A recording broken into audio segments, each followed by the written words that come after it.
ఓం శాంతి. ఈరోజు మురళి 24/2026. మధురమైన పిల్లలారా, మీరు ఈశ్వరీయ సాల్వేషన్ ఆర్మీ అంటే అందరినీ దుఃఖాల నుండి వికారాల నుండి విడిపించే ముక్తి సైన్యం, ముక్తి ఇచ్చే ఈశ్వరీయ ముక్తినిచ్చే మిలిటరీ సైన్యం. మీరు అందరికీ సద్గతినివ్వాలి, అందరి ప్రీతిని ఒక్క బాబాతో జోడింపచేయాలి. ఫస్ట్ మనకు ఒక బాబా పైన సత్యమైన ప్రీతి, సర్వ సంబంధాల ప్రీతి ఉంటే మనం ఇతరులకి కూడా బాబా పైన ప్రీతిని జోడింపచేస్తాం. ప్రశ్న: మనుష్యులు తమ తెలివిని ఏ విషయంలో ఉపయోగిస్తారు మరియు మీరు మీ తెలివిని ఎక్కడ ఉపయోగించాలి? జవాబు: మనుష్యులు తమ తెలివిని ఆకాశము మరియు సృష్టి యొక్క అంతాన్ని తెలుసుకోవడంలో ఉపయోగిస్తారు, కానీ దీనివల్ల ఉపయోగం ఏమీ లేదు, దీని అంతం లభించదు. పిల్లలైన మీరు మీ తెలివిని పూజ్యులుగా అవ్వడంలో ఉపయోగిస్తారు, వారిని ప్రపంచం పూజించదు. పిల్లలైన మీరైతే పూజ్య దేవతలుగా అవుతారు, పూజ్యనీయులుగా, పూజ్య దేవతలుగా అవుతారు మీరు. ఎందుకంటే దేవతలుగా అయ్యే దాంట్లోనే మీరు మీ తెలివిని ఉపయోగిస్తారు, పూజ్యులుగా అయ్యే దాంట్లోనే ఉపయోగిస్తారు, పవిత్రంగా అవుతారు. అదే మీ తెలివి, దాంట్లో మీరు ఉపయోగిస్తారు. ప్రపంచంలో వాళ్ళు ఎక్కడేముంది అని తెలుసుకునే దాంట్లోనే వాళ్ళు ఇంకా సమయాన్ని, శక్తిని, ధనాన్ని ఉపయోగిస్తూ ఉంటారు. పాట: మిమ్మల్ని పొంది మేము సర్వస్వాన్ని పొందాము, భూమి ఏమి ఆకాశమేమి అన్నీ పొందాము అని భక్తి మార్గం యొక్క పాట. అయితే మనల్ని మనం పరిశీలన చేసుకోవాలా? బాబాని పొందిన తర్వాత నేను అన్నీ పొందేసినాను అనే తృప్తి, ఆనందం నాకుందా, లేదా ఇంకా ఏదైనా కావాలా? ఈ ప్రపంచంలో కీర్తి, పేరు, వాళ్ళకి ఇట్లా వస్తుంది, నాకు రాలేదు, వాళ్ళు ముందుకు పోతా అన్నారు, నేను పోలేదు, ఇలాంటివి ఏమైనా ఉన్నాయా? పరిశీలన చేసుకోవాలి. లేదా మనసారా బాబా మిమ్మల్ని పొంది అన్నీ పొందేసినాము, ఆధ్యాత్మికత యొక్క లోతులోకి వెళ్తే, బాబా ప్రేమలో మునిగిపోతే అప్పుడు ఏవి నాకు అనిపించవు. ఓం శాంతి. ఓం శాంతి. బాబా ఇది జ్ఞాన మార్గమని, అది భక్తి మార్గమని పిల్లలు అర్థం చేసుకున్నారు.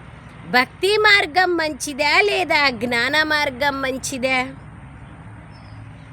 ఈ ప్రశ్న ఉత్పన్నమవుతుంది. రెండు వస్తువులు ఉన్నాయి కదా, జ్ఞానము ద్వారా సద్గతి లభిస్తుంది. తప్పకుండా భక్తి మరియు జ్ఞానం వేర్వేరు.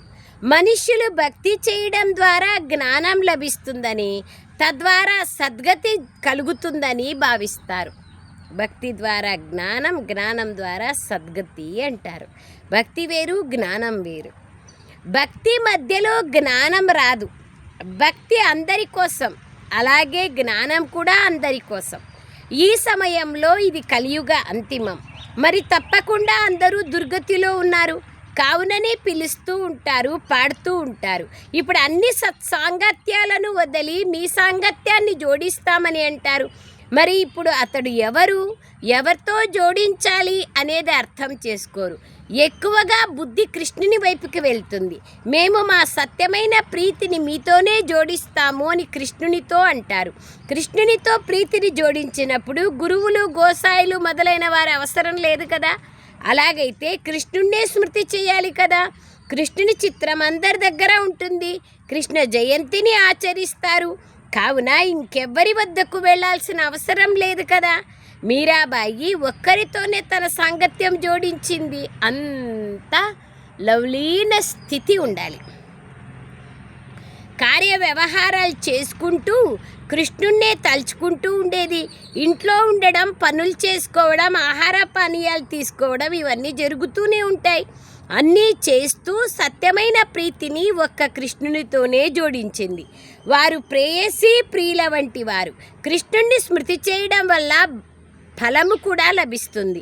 కృష్ణుని గురించి అందరికీ తెలుసు. మేము ఇతర సాంగత్యాలను వదిలి సత్యమైన తండ్రితో సాంగత్యం జోడిస్తాము అని కూడా పాడతారు. ఇప్పుడు ఉన్నతోన్నతమైన వారు, సత్యమైన వారు ఒక్క పరంపిత పరమాత్మని. అందరికీ వారసత్వం ఇచ్చేది కూడా ఒక్క బాబాని. వారి గురించి ఎవ్వరికీ తెలియదు. పరంపిత పరమాత్మ శివుడు అంటారు, కానీ వారు ఎప్పుడొస్తారో ఎవరికీ తెలియదు. శివ జయంతిని జరుపుకుంటారు, అయితే మరి తప్పకుండా వచ్చినట్లే కదా.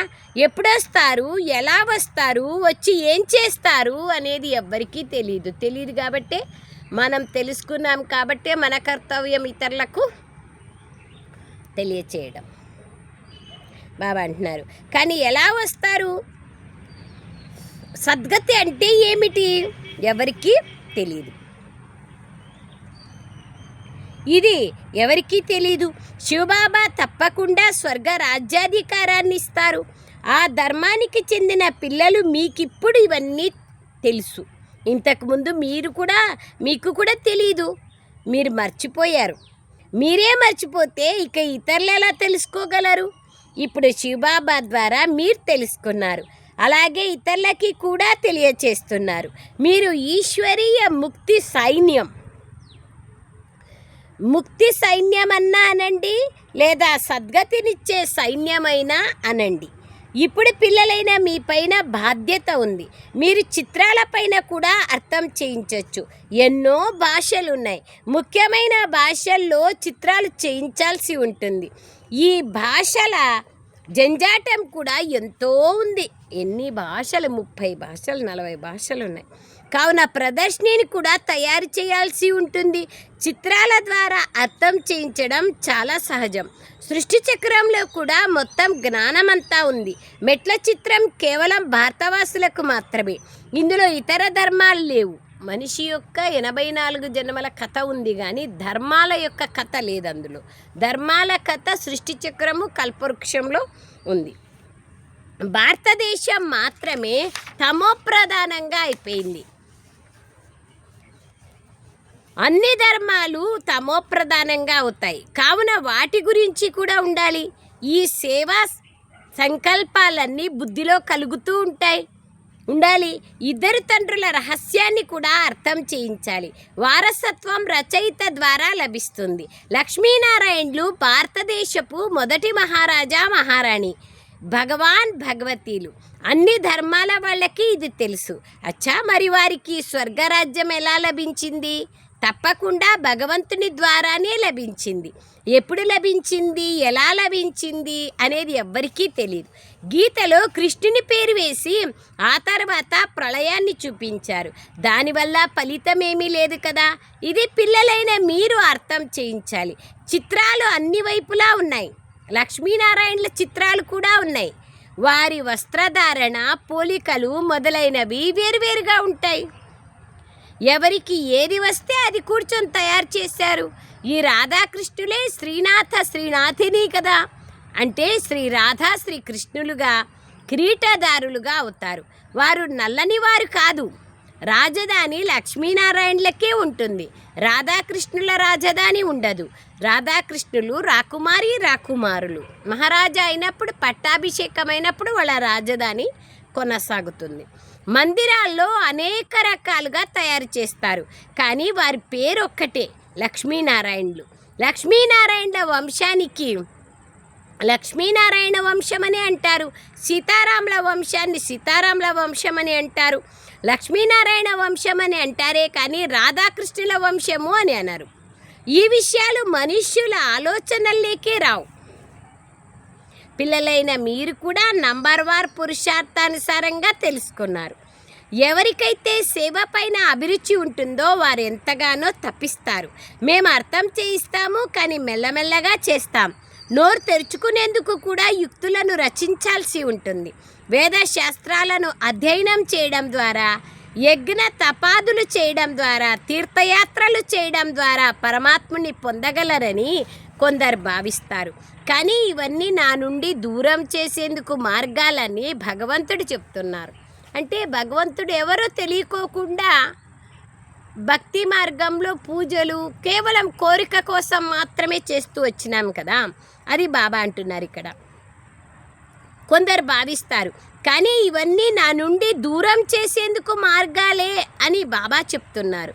డ్రామాలో అందరూ దుర్గతిని పొందాల్సే ఉంటుంది, కావుననే ఎటువంటి విషయాలని చెప్తారు? భగవంతుడు ఒక శిఖరం వంటివాడు, ఎవరు ఎటు నుండి వెళ్ళినా అక్కడికి చేరుకుంటారు చెప్తారు కదా. ఆయన ఇవన్నీ ఆయన్ని చేరుకునే మార్గాలేనమ్మా. మీది ఒక మార్గం, మాది ఒక మార్గం అంటారు. ఎవరు ఎటువైపు నుండి వెళ్ళినా అతడి వద్దకే చేరుకోవచ్చు అంటారు. కావున మనుషులు అనేక దారులను ఎంచుకున్నారు అని అంటారు. ఇంతకుముందు నేను కూడా చెప్పేవాడిని, భక్తి మార్గపు దారులను పట్టుకుంటూ ఎప్పుడైతే అలసిపోతారో అప్పుడు కూడా భగవంతున్నే పిలుస్తారు. ఓ పతిత పావన, మీరొచ్చి మమ్మల్ని పావనంగా చెయ్యండి, దారి చూపించండి, మీరు లేకుండా మేం పావనంగా అవ్వలేము, అలసిపోయాము అంటారు. భగవంతుడు ఎవరనేది తెలీదు, అన్నీ చెప్తారు కానీ పాపం భగవంతుని గురించి యథార్థ పరిచయం తెలీదు. భక్తి దినప్రతిదినము పూర్తిగా అలసిపోయేలాగా చేస్తుంది. ఫలితం తక్కువ, శ్రమ ఎక్కువ అన్నప్పుడు అలసిపోతాం. బాబా అదే అంటున్నారు, అలసిపోయేలాగా చేస్తుంది. ఇంకా ఇప్పుడు మేళలు మొదలైన వాటికి మనుషులు లక్షల్లో వెళ్తారు. ఎంతటి దుర్గంధం ఏర్పడుతుంది. ఇప్పుడు అది అంతిమ సమయం, ప్రపంచం మారాల్సి ఉంది. నిజానికి ప్రపంచం ఒక్కటే, దాన్ని 2 భాగాలుగా చేశారు. కావున మనుషులు స్వర్గం నరకం వేరువేరు ప్రపంచాలని భావిస్తారు. కానీ ఇవి సగం సగం భాగాలు. పైన సత్యుగము, తర్వాత త్రేతాయుగము, ద్వాపర యుగము, కలియుగము ఉంటాయి. కలియుగంలో తమోప్రధానంగా అవ్వాల్సిందే. జనమరణ చక్రాలు లేకొస్తాము, వికారాలకు వశమవుతాము, దేహాభిమానానికి వశమవుతామంటే తమోప్రధానం అవ్వాల్సిందే కదా. మనం తమోప్రధానమైతేనే బాబా వచ్చి మళ్ళీ సతోప్రధానంగా చేస్తారు. సృష్టి పాతగా అవుతుంది. ఈ విషయాలను ఇంకెవ్వరూ అర్థం చేసుకోలేరు. అందరూ తికమకపడి ఉన్నారు. కొందరు కృష్ణుని భగవంతునిగా, కొందరు రాముణ్ణి భగవంతునిగా పిలుస్తారు. ఈ రోజుల్లో తమను తామే భగవంతునిగా పిలుచుకునే వాళ్ళు కూడా చాలామంది ఉన్నారు. మేము భగవంతుని అవతారము అంటారు. మనుషులే మేము భగవంతుని అవతారం అనేస్తారు. కల్కి అవతారము ఎక్సెట్రా ఎక్సెట్రా. దేవతల కన్నా మనుషులు ముందుకు వెళ్ళిపోతున్నారు. దేవతల్ని దేవతలనే అంటారు. కానీ ఈ మనుషులు తమని తాము స్వయంగా భగవంతుడిగా పిలిపించుకుంటారు. దేవీ దేవతలకు భగవంతునికి తేడా ఉంది కదా. ఇది భక్తి మార్గం. దేవతలు స్వర్గంలో ఉండేవారు. ఇప్పుడు కలియుగ లోహయుగంలో మనుష్యులు భగవంతుడు ఎలా కాగలుగుతారు? పతిత జన్మ తీసుకున్న వాళ్ళను భగవంతుడని ఎలా అంటారు? అనడానికి వీల్లేదు. నేను సంగమ యుగంలోనే వస్తాను, ప్రపంచాన్ని పరివర్తన చేయాల్సినప్పుడే నేను అవతరిస్తానని బాబా అంటున్నారు. కలియుగం నుండి సత్యుగం వస్తుంది. మిగిలిన వాళ్ళందరూ శాంతిధామంలోకి వెళ్ళిపోతారు. అది నిరాకారి లోకం, ఇది సాకారి ప్రపంచం. నిరాకారి వృక్షాన్ని కూడా అర్థం చేయించేందుకు పెద్దదిగా తయారు చేయాల్సి ఉంటుంది. పరంధామం యొక్క చిత్రాన్ని, బ్రహ్మ మహాతత్వం కూడా ఆకాశం వలె చాలా పెద్దగా ఉంటుంది. 3 లోకాల చిత్రంలో ఉంది కదా. ఈ రెండింటి అంతాన్ని ఎవ్వరూ తెలుసుకోలేరు. ఏరోప్లైన్లు మొదలైన వాటితో పైకెళ్ళి తెలుసుకుందామని ప్రయత్నిస్తారు. రాకెట్లలో కూడా వెళ్తారు చంద్రమండలానికి వగైరా. కానీ దాని అంతాన్ని ఎవరూ పొందలేరు. ఎక్కడ చూసినా సముద్రమే సముద్రం, ఎక్కడ చూసినా ఆకాశమే ఆకాశం ఉంటుంది. అక్కడ ఏమీ లేదు. వారు ఎంత ప్రయత్నం చేసినా కానీ ఈ విషయాల వల్ల లాభమేముంది? మేము మా తెలివిని ప్రయోగిస్తున్నామని భావిస్తారు. ఇది మనుష్యుల తెలివి.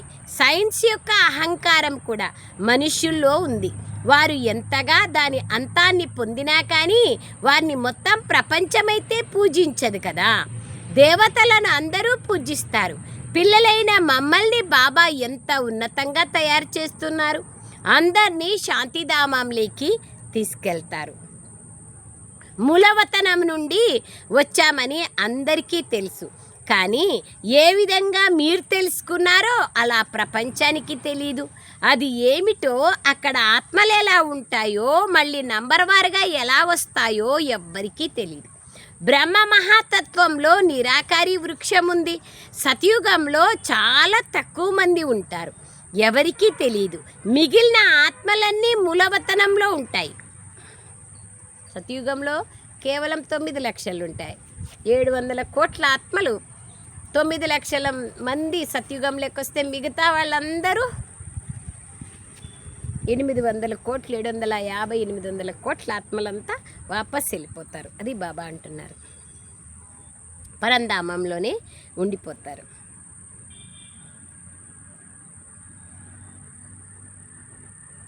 బాబా మూలవతనం నుండి వచ్చామని అందరికీ తెలుసు, కానీ ఏ విధంగా మీరు తెలుసుకున్నారో అలా ప్రపంచానికి తెలీదు. అది ఏమిటో, అక్కడ ఆత్మలు ఎలా ఉంటాయో, మళ్ళీ నంబర్ వారుగా ఎలా వస్తాయో ఎవ్వరికీ తెలీదు. ఆత్మలో సంస్కారం అనుసారంగా వస్తాయి అనేది తెలియదు. ఎట్లా ఆకాశంలో నక్షత్రాలు ఉన్నాయి, ఎలా ఉన్నాయి? అక్కడ గురుత్వాకర్షణ శక్తి, భూమి ఆకర్షణ శక్తి ఉండదు కాబట్టి అలాగే ఉండిపోతాయి. ఆత్మలు కూడా ప్రకాశమైన నక్షత్రాలు కదా. ఇంకా చంద్రుడు, సూర్యుడు, గ్రహాలంత పెద్దగా ఏం లేవు. ఆత్మ ఏం లేదు, చిన్నగా ఉంది ఆత్మ. చిన్న లైట్, ప్రకాశం, కంటికి కనిపించే లైట్ కాదు. 3వ నేత్రం ద్వారా ఆత్మని చూడొచ్చు, ఆత్మను అనుభవం చేయొచ్చు. దానికే బాబా అంటున్నారు, మూలవతనంలో ఎలా ఉంటారు ఇది ఎవరికీ తెలియదు. మిగిలిన ఆత్మలందరూ మూలవతనంలో ఉంటారు. సత్యుగంలో చాలా తక్కువ మంది వస్తారు. ఇది ఎవరికీ తెలియదు. ఏ విధంగా ఇది సాకారీ వతనమో అలాగే అక్కడ కూడా మూలవతనం ఉంది. వతనం ఎప్పుడు ఖాళీ అవ్వదు. ఇది ఖాళీ అవ్వదు, అది ఖాళీ అవ్వదు. ఎప్పుడైతే అంతం వస్తుందో అప్పుడు బదిలీ అవుతారు. ఎంతో కొంతమంది ఈ వతనంలో ఉంటారు. మొత్తం వతనమంతా ఖాళీ అయిపోయినట్లయితే ప్రళయం జరిగినట్లే కదా. ప్రళయం అనేది జరగదు, ఇది అవినాశీ ఖండం కదా. ఈ విషయాలన్నింటినీ బుద్ధిలో ఉంచుకోవాలి. రోజంతా నేను ఎవరి కళ్యాణమును చెయ్యాలి అనే ఆలోచనే జరుగుతూ ఉండాలి. వారితో మీ ప్రీతిని జోడించినట్లయితే వారి పరిచయాన్ని కూడా అందరికీ ఇవ్వాలి కదా. వారు తండ్రి, వారి ద్వారా వారసత్వం లభిస్తుంది. అది ఎలా లభిస్తుందో మేము మీకు తెలియచేస్తాం. తెలియచేసే వారిలో కూడా నంబర్ వారుగా ఉన్నారు. కొందరు చాలా బాగా భాషణం చేస్తారు, కొందరు చెయ్యలేరు. వారు నేర్చుకోవాల్సి ఉంటుంది. పిల్లలు ప్రతి ఒక్కరూ తమ కళ్యాణం చేయాలి. ఎప్పుడైతే దారి తెలిసిందో అప్పుడు ఇక అందరి కళ్యాణము చేయాలి. ఇతరులకి కూడా బాబా వారసత్వాన్ని ఇప్పించాల్సిన కోరిక కలుగుతుంది. ఆత్మిక సేవ చేయాలనిపిస్తుంది. అందరూ పరస్పరం ఒకరికొకరు సేవ చేసుకుంటారు. బాబా వద్ద ఆత్మిక సేవలను నేర్పిస్తారు. ఇంకెవ్వరికీ ఈ ఆత్మిక సేవ గురించి తెలియదు. ఆత్మిక తండ్రియే వచ్చి ఆత్మిక సేవను చేస్తారు. దైహికమైన సేవలను జన్మజన్మాంతరాలుగా ఎంతో చేశారు, ఎన్నో చేశాము. అనేక rotary club, Lions club, Vasavi club, వీళ్ళందరూ చేసేదంతా అనేక దైహిక సేవలే కదా. భౌతిక సేవలు అంటే ఐ ఆపరేషన్స్ చేయడము, బ్లడ్ డొనేషన్ బ్యాంక్స్ చేయడము, ఎక్సెట్రా. ఎవరికైనా విద్యాదానము లేదా అన్నదానము, నేత్రదానము, సువర్ణదానము, అనేక దానాలు ఇవ్వడము, భూదానము. సో ఇవన్నీ ఫిజికల్ ఎగ్జిస్టెన్సే. కానీ ఆధ్యాత్మిక జ్ఞానాన్ని ఇచ్చి వాళ్ళ జీవితాల్ని పరివర్తన చేసేది ఎవ్వరూ చేయలేరు. వారి ద్వారా వారసత్వం లభిస్తుంది. ఎలా లభిస్తుంది మీకు మాత్రమే తెలుసు. బాబా అదే అంటున్నారు, ఇంకెవ్వరూ ఈ ఆత్మిక సేవను చేయలేరు. ఆత్మిక తండ్రియే వచ్చి ఆత్మిక సేవను నేర్పిస్తున్నారు. దైహికమైన సేవలను జన్మజన్మాంతరాలుగా ఎంతో చేశారు. ఇప్పుడు అంతిమ జన్మలో ఆత్మిక సేవను చేయాలి. దీన్ని బాబాయే నేర్పించారు. ఇందులోనే కళ్యాణం ఉంది. ఇంకే విషయంలోనూ లాభం లేదు. గృహస్థ వ్యవహారంలో కూడా ఉండాలి, తోడుని నిభాయించాలి. వారికి కూడా ఇదే అర్థం చేయించి కళ్యాణం చేయాలి. ప్రీతి ఉన్నట్లయితే ఎంతో కొంత వింటారు, తాము కూడా సన్యాసం చేయాల్సి వస్తుందేమోనని చాలామంది భయపడతారు. మేము ఇట్లే ఉండాలేమో మియాకట్ట అంటారు. లేదు, ఈ రోజుల్లో సన్యాసులు ఎంతోమంది ఉన్నారు కదా. కాషాయం కట్టుకొని 2 విషయాలు వినిపిస్తే ఎక్కడి నుండైనా ఎంతో కొంత తిండి అయితే దొరుకుతుంది కదా. ఏదో ఒక దుకాణం ముందుకు వెళ్తారు వేడుకునేకి. రకరకాలుగా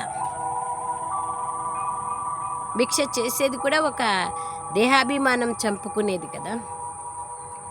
బాబా అంటున్నారు, ఏదో ఒక దుకాణం ముందుకెళ్తారు, వారు 2 పూరీలు ఇస్తారు, మళ్ళీ రెండో చెట్టుకి వెళ్తారు. అలా పొట్ట పూజ జరుగుతుంది. అడుక్కునేవారు కూడా అనేక రకాలుగా ఉంటారు. ఈ తండ్రి ద్వారా ఒకే రకమైన వారసత్వం లభిస్తుంది. బేహద్ రాజ్యాధికారం లభిస్తుంది. సదా నిరోగిలుగా అవుతారు. షావుకార్లు ఎంతో కష్టంగా వస్తారు. పేదవారి కళ్యాణం కూడా చేయాలి. బాబా ఎన్నో ప్రదర్శనలు తయారు చేయిస్తున్నారు. ప్రతి వింగ్ వాళ్ళు ఏదో ఒక ప్రదర్శని, రకరకాల ప్రదర్శనలు చేస్తున్నారు కదా. చేశారు చిత్రాలు. వాళ్ళ వర్గం వాళ్ళకి ఎట్లా చెప్పాలి అని. ఎందుకంటే పల్లెటూళ్ళు ఎన్నో ఉన్నాయి కదా. మినిస్టర్లు మొదలైన వారు ఈ జ్ఞానం చాలా బాగుందని భావించితే అందరూ వినడం మొదలు పెడతారు. మున్ముందు మీ పేరెంతో ప్రఖ్యాతం అవుతుంది. ఆ తర్వాత ఎంతోమంది వస్తారు. మలినాలను తొలగించడానికి సమయం పడుతుంది. రాత్రింబవళ్ళు ఎవరైనా నిమగ్నమైపోతే ఈ మలినాలు తొలగిపోతాయి. ఆత్మ పవిత్రంగా అయిపోతే ఈ శరీరమును కూడా వదిలేస్తుంది. ఇవన్నీ అర్థం చేసుకోవాల్సిన విషయాలు. ప్రదర్శనలో కూడా అర్థం చేయించాలి. భారతదేశ విషయమే ముఖ్యమైనది. భారతదేశం ఉన్నతిని పొందితే అన్నీ ఉన్నతిని పొందుతాయి. ప్రొజెక్టర్ కన్నా ప్రదర్శనలో ఎక్కువ సేవ జరిగే అవకాశం ఉంది బాబా చెప్తున్నారు. ప్రొజెక్టర్ కన్నా ప్రొజెక్టర్లో సినిమాలాగా చూసేసి వెళ్ళిపోతారు కదా. మెల్లమెల్లగా వృద్ధిని పొందుతూ ఉంటారు. దినప్రతిదినము మీ పేరు ప్రఖ్యాతమవుతుంది. 5000 సంవత్సరాల క్రితం కూడా ఇలా జరిగిందని మీరు వ్రాయాలి. ఇది చాలా అద్భుతమైన విషయాలు. బాబా సైగ చేస్తున్నారు. పిల్లలు చాలా విషయాలను మర్చిపోతారు. ఏది జరిగినా నేటికి 5000 సంవత్సరాల క్రితం కూడా ఇలా జరిగింది అంటారు. ఇది చాలా స్పష్టమైన విషయం. కానీ పిల్లలు చెప్పేటప్పుడు అన్నీ మర్చిపోతారు. నిజమే బాబా, ఎక్కడో వెళ్ళిపోతుంది లెహర్. ఇది బుద్ధిలో కూర్చోవాలి కదా. వార్తాపత్రికల్లో వేసినట్లయితే ఎంతో కొంత అర్థం చేసుకోగలుగుతారు. జ్ఞాన మార్గంలో ఫస్ట్ క్లాస్ అయిన స్థితి కావాలి. ఇటువంటి విషయాలను గుర్తు చేసుకుంటూ హర్షితంగా కూడా ఉండాలి. ఇది అభ్యాసమైనట్లయితే స్థితి చాలా సంతోషంగా అయిపోతుంది. అచ్చా, मीठे मीठे सिकलरे बच्चों प्रति माता पिता बाप दादा का याद प्यार और गुड मॉर्निंग. रूहानी बाप की रूहानी बच्चों को नमस्ते. हम रूहानी बच्चों की रूहानी माता पिता बाप दादा को याद प्यार गुड मॉर्निंग और नमस्ते नमस्ते नमस्ते बाबा, नमस्ते. थैंक यू वेरी मच बाबा. थैंक यू बाबा. సారాంశం: బుద్ధి యొక్క ప్రీతిని మిగిలిన అన్నింటి నుంచి తొలగించి ఒక్క బాబాతోనే జోడించాలి. అందరి ప్రీతిని ఒక్క బాబాతో జోడింపచేసే సేవను చేయాలి. సత్యమైన ఆత్మిక సేవాదారులుగా అవ్వాలి. మీ కళ్యాణం చేసుకోవాలి మరియు ఇతరులకి కూడా దారిని చూపించాలి. మీ స్థితిని చాలా సంతోషమయంగా చేసుకోవాలి. వరదానం: తమ శ్రేష్ఠ వ్యవహారం ద్వారా సర్వాత్మలకు సుఖాన్నిచ్చే మహానాత్మలుగా కండి. ఎవరైతే మహానాత్మలుగా ఉంటారో వారి ప్రతి వ్యవహారం ద్వారా సర్వాత్మలకు సుఖదానం కలుగుతుంది. వారు సుఖాన్ని ఇస్తారు మరియు సుఖాన్ని తీసుకుంటారు.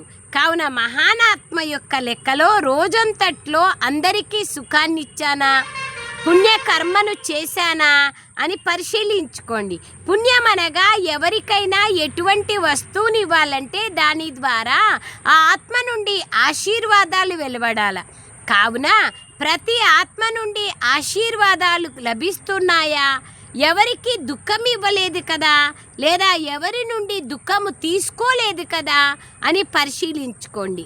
అప్పుడే మహానాత్మ అని పిలువబడతారు. అన్నింటి నుంచి దూరంగా ఉన్నప్పుడే న్యారా ప్యారా స్థితి, ట్రస్టీ స్థితి, సాక్షి స్థితి ఉన్నప్పుడే మహానాత్మగా పిలువబడతాం. స్లోగన్: చేసిన తర్వాత ఆలోచించడమే పశ్చాత్తాపానికి రూపం. పశ్చాత్తాపాన్ని మించిన ప్రాయశ్చిత్తం లేదు కదా. అవ్యక్త సూచన: మహాదానులుగా అయ్యేందుకు మధురత మరియు నమ్రత యొక్క గుణాలను ధారణ చెయ్యండి. ఈరోజుటి విషయం: ప్రతి ఒక్కరికి వారి వారి సంస్కారాలు, నేచరు ఉంటుంది. కానీ సర్వుల స్నేహిలుగా మరియు అన్ని విషయాలలో సంబంధంలో సఫలత, మనసులో విజయము మరియు వాచాలో మధురత అనేది ఈజీ నేచర్ ఉన్నప్పుడే వస్తాయి. ఈజీ నేచర్ అనగా సమయము, వ్యక్తులు, పరిస్థితులు పరిశీలిస్తూ స్వయంని ఈజీగా చేసుకోవాలి. ఈజీ అనగా కలుపుగోలుతనం, మోల్డ్ అవ్వడం. ఈజీ అంటే నిర్లక్ష్యంగా ఉండడం కాదు. కాన్లే చూస్తాంలే అట్లా నిర్లక్ష్యంగా ఉండేది కూడా ఈజీగా ఉండేది కాన్లే అన్నట్లు, అది నిర్లక్ష్యం కాదు. చూడు, బాబా మనకు తెలుసు, బాబాకి మనం ఏమేమి ఆలోచిస్తాము, ఈజీగా ఉండడం అంటే ఎట్లుండడం అనుకుంటామని. అందుకే చెప్తున్నారు బాబా. అచ్చా, ఓం శాంతి బాబా. Thank you Baba.